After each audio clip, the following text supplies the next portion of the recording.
Now it's time to preview an upcoming game with Ryan Metzler.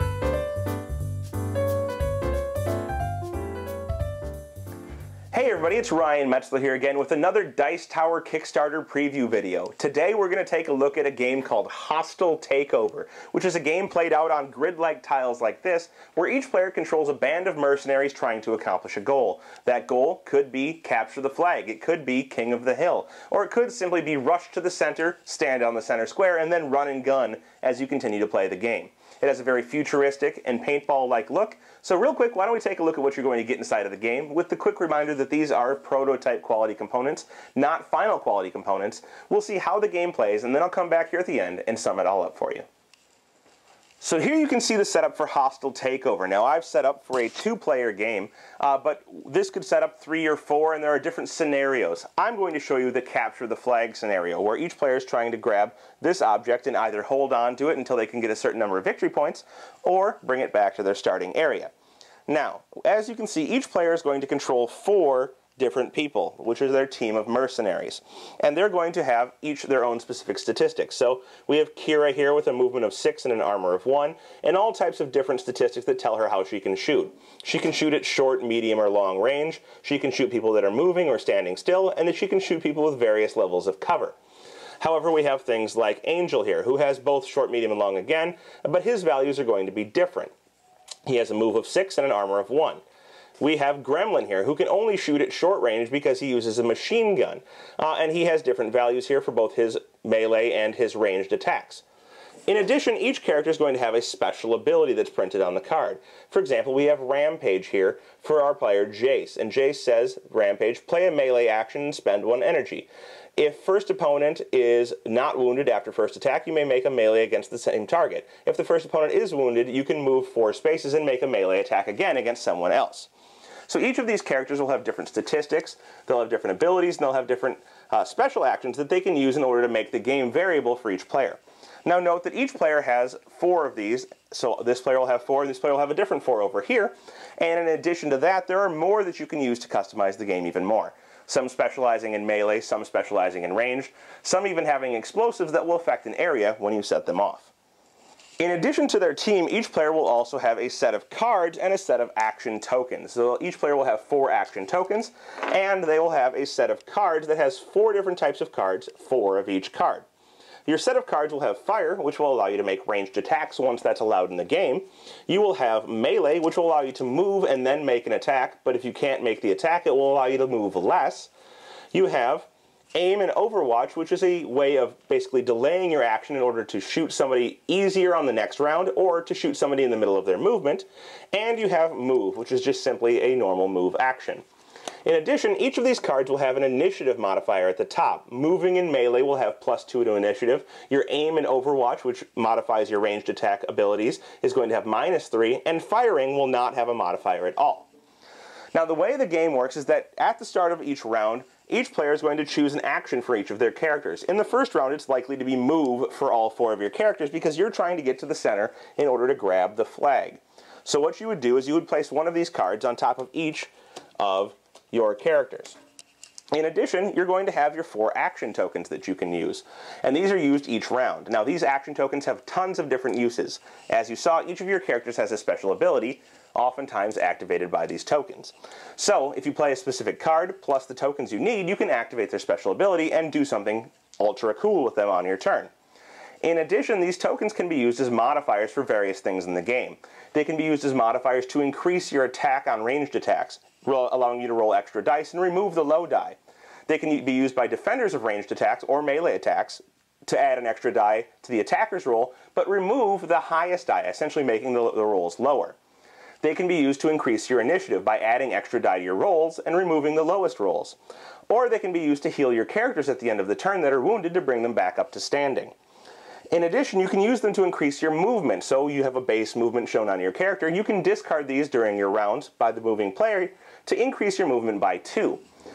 And finally, as I said, they're used to activate your special actions. So once you've placed your cards, you're going to decide how to distribute these 4 tokens amongst your 4 characters. You can have 4 on one character, 3 on one, and 1 on another. You could have 1 on each, or however you want to distribute them up. you're going to be able to decide how to use these, but note that the characters that have the action tokens will be the ones using them for whatever abilities they want to add. So let's say for the first turn, each of our players revealed a move card. Everyone set their cards in secret, and they are all revealing a move. So everyone is planning on moving this turn, and everyone has one action token on them to modify their movement. So what's going to happen here is we're going to have an initiative roll, and this will happen after everyone has placed and revealed their cards. We're going to have an initiative roll, and that's going to be based on 3d6 plus the modifiers from the cards we played. Since everyone played the same cards, the modifier for each player is going to be +8, because there's a +2 printed on each of the movement cards. So what would happen is each player would play and roll their dice. Our player here rolled a massive 7 on 3d6. So now we'll go over to the player in front of me, and we'll roll the 3d6 for them. They rolled a 9. The modifiers added together don't matter, so at this point, the player closer to me is going to go first. What could have happened is instead of using these for their movement later, the players could have discarded one of their action cubes before the roll to add an extra die and remove the low roll. So if our first player had done this, they would have rolled 4 dice and potentially rolled a 10 instead, beating out the other player. So that's how initiative is going to work, and you can use your action cubes to discard them in order to modify those values, as I said earlier. Once we've decided the initiative, the player who won the initiative can choose to go first, and they can move any one of their characters. So let's say, for example, they decide to move here, and they're going to move 6 spaces because all of their characters move 6. So 1, 2, 3, 4, 5, 6. But they're also going to discard their die, so they're going to take the die off their character, or they're going to take their token off of the character in order to move 2 extra spaces, essentially running a little bit closer to the center of the area. If they had wanted, they could have, instead of moving around these barriers, moved over them. But moving over the barriers will take you 1 extra movement. You're also allowed to move on top of crates, but that also costs you 1 extra movement. So sometimes you may want to do this in order to get somewhere faster rather than moving around, but a lot of the time it's going to be faster to move through obstacles rather than over them. At this point, the next player, the other player, would be able to move one of their characters, and the first player would tap their card to show that it's done, or exhaust their card, turning it sideways to show that they've taken their action, and the next player would move. So real quickly, I'm just going to move all of the characters, their maximum movement, and then we're going to go on to the next round of the game. So now we're set up for the next round. Everybody has moved and kind of shifted towards the center, trying to get to the obstacle that they're trying to pick up and possess in order to gain victory points. Now we've already set up the cards for the next round, and the players nearest to me have played fire, move, move, and fire. So they have a +4 to their initiative. The players over here have played move, another melee, we have a fire, and a move. So they are +6 to their initiative. However, they really want to go first because they have one character that really wants to pick up the obstacle in the center because she'll be immune to melee attacks later in the round. So what they're going to do is 2 of the players are going to discard their action tokens in order to add 2 dice to the roll, meaning they're going to roll 5 dice and subtract the 2 lowest. The other player is not going to use any of their dice for this. So the player rolls, and they roll 4, 8, 9, 10, 11, 12, and then they roll, oops, 1 more die, 5 dice, and they have 6. So they're going to subtract their 2 lowest dice. They're going to subtract 2 2s, so they have a 6, and 2 4s is a total of 14 for their initiative roll. Now the other player is going to roll 3 dice, and they're going to roll, and they get a grand total of 9. So this player on our left here, or my left, is going to go first for this round. And what's going to happen is they're going to move in with Mirage. Mirage has played a movement. Her movement is normally 7, and she's standing right here. However, she has a special ability that she can play any action she wants and spend 2 energy, and then she cannot be the target of melee attacks this round. So she's going to run in and hope that she doesn't get shot, 1, and 2, that there'll be people there to melee her who can't because she's now immune to that. So she will move in 7. So she's going to go 1, 2, 3, costs an extra to move over this barrier, 4, 5, 6. She's going to pick this up, and 7. And she'll place the marker on her thing. When she picks this up, she's immediately going to get 1 victory point for grabbing the obstacle, or grabbing the object. And if she has it at the end of the round, and she's still standing, she's going to get 3 more. And you're playing to a set number of victory points, dependent on the number of players you have. So she's on her way, she has the object, and she's hoping to hold on to it. But now it's our other player's turn, and they're going to go ahead and take an action. Now that Mirage has grabbed the object in question here, we're going to have the other player shoot with Angel, who has played a fire. Now, Angel had 1 action token on her, and her ability says that if you play a fire action and spend 1 energy, which she will, then you may make a ranged attack against a figure within a 3x3 square area. So it's going to hit all of these figures in this 3x3 square. she's going to aim basically right here and hit both Mirage and Jade. In addition, it adds +1 to her to hit number for the round. So it's going to be a little bit harder for her to hit, but she gets to roll against 2 people. Now, the way we're going to calculate these values is that these players are at medium range. They're between 9 and 16 spaces away from our shooter. And I already counted that out, but they're between 9 and 16. In addition, both of them are moving, so we're at medium range with both characters moving. However, the character in front has light cover. She's behind a barrier, but she's not directly behind that barrier. So she has light cover. So we would look here, medium range, we have moving, and light cover is a 10. However, to hit, we need an 11 because that's what our thing says. So we're going to roll 3d6, and we need an 11. And we roll, and we actually get exactly an 11. In this case, we have hit this character, and she is holding the object, which will then scatter later. We'll cover that in a moment.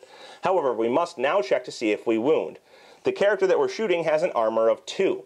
So we'll look here, she has an armor of 2, and she has at least some cover, which means the to-wound number is an 11. We will again roll our 3d6. We'll see that we get an 11 again. And now she is wounded. She would lay down on her back, and the object she has would scatter. Now, it's going to scatter 1 to 3 spaces, so we'll roll a d6, and we'll see that we roll a 5. That's going to be 3 spaces of scatter, and it will roll in a random direction. We'll roll a d8. Starting with 1 in front of her, 1, 2, 3, 4, 5, 6, 7, 8. It's going to scatter 3 in this direction, 1, 2, 3. And it will end up right here. Now that we've resolved the first attack and Mirage has been wounded, dropping the flag, we're going to go ahead and we're going to resolve the attack against Jade, who is also in our 3x3 square.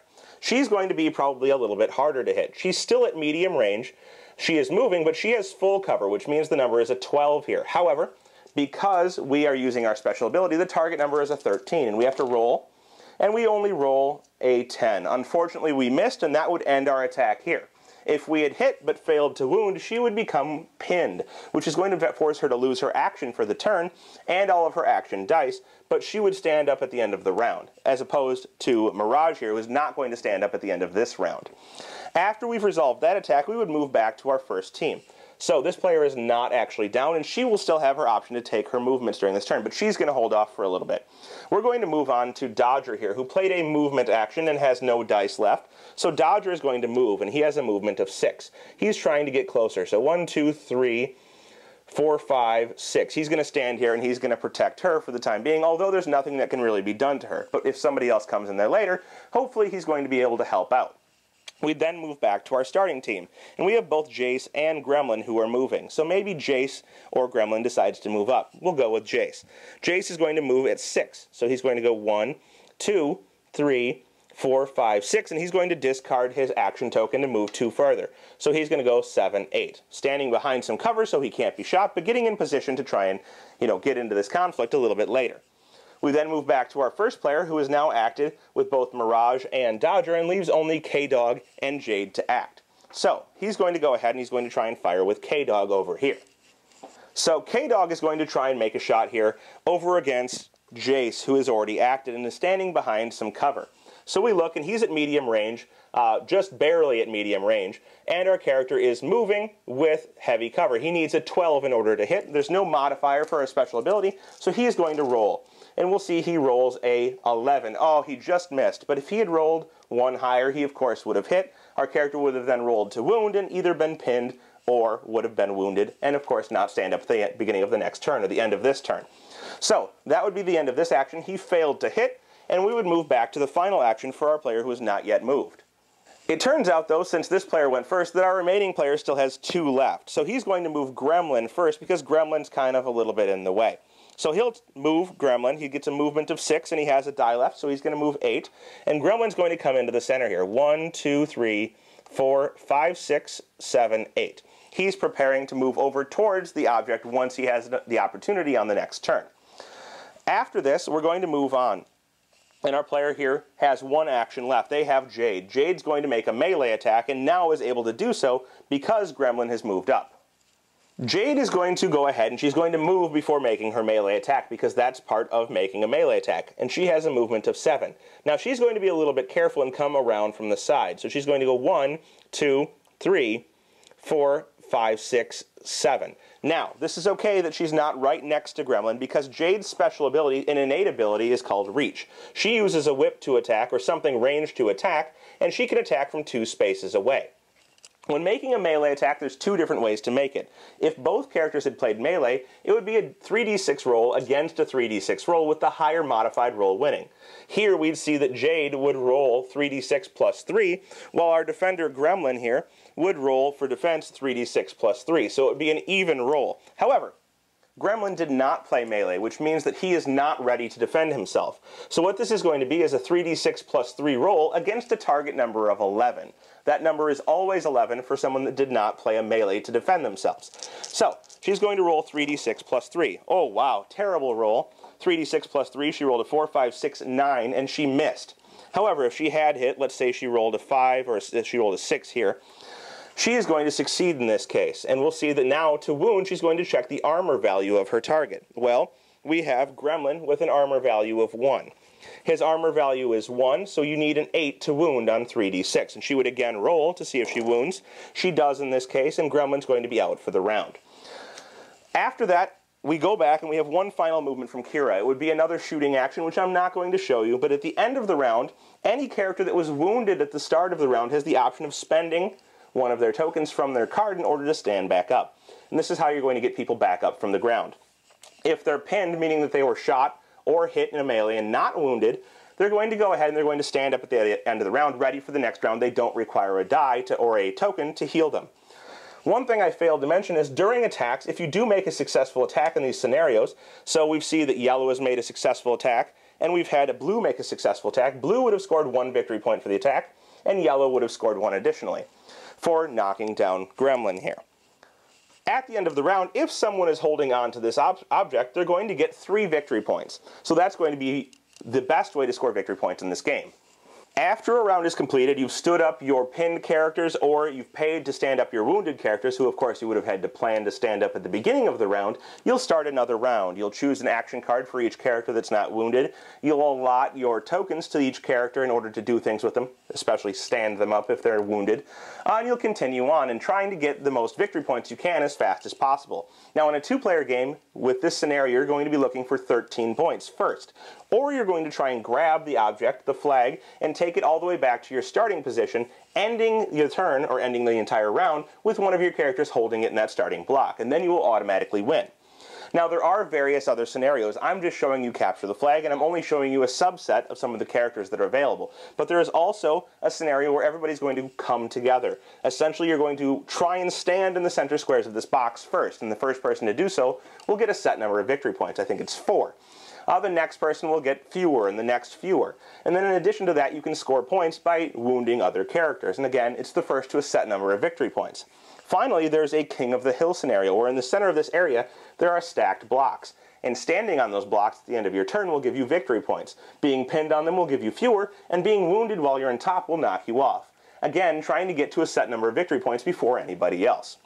Either way, you're going to try and best use your cards and your character's abilities, your action tokens, to maneuver around this board in order to score victory points, and whoever scores the most victory points will be the winner. Well, there you have it. That is Hostile Takeover, a game for anywhere between 2 and 4 players, dependent on the scenario that you decide to play. This is one of those games that if you're a fan of arena games, or you're a fan of sports minis games, or any type of miniature game, I think you're really going to enjoy it. It has that paintball feel to it, and I know I've mentioned paintball before. Even though this isn't a paintball game, you're dodging behind different types of terrain. The terrain gives you cover, makes you harder to hit and wound. It really has that paintball or laser tag feel to it, and it makes you want to go out and play those games when you're done playing this one. It has all types of different rule sets, whether you're into grabbing and running with the flag, or you want to try and shoot players down in order to score your victory points. You can take either one of those tactics. Each of the different characters has a different feel to it. Some are more melee based, some have like flamethrower type attacks, others have explosive that can scatter and go and hit on different areas, and so dependent on what type of team you want, you can actually draft a team to play with that fits your play style. If you don't like any of the scenarios they've offered, I'm sure, and I know it's very open to customizing. You could make your own paintball-like scenario and score that if you wanted, or an elimination scenario where once somebody is wounded, they're out of the game. So, if that sounds good to you, definitely go and check it out. They're up on Kickstarter looking for your support, and I'm sure they'd appreciate your pledge.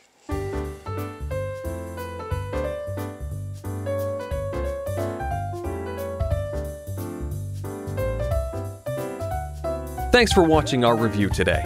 For more information about board games, as well as the #1 board game audio podcast, check out Dicetower.com for reviews, interviews, and more.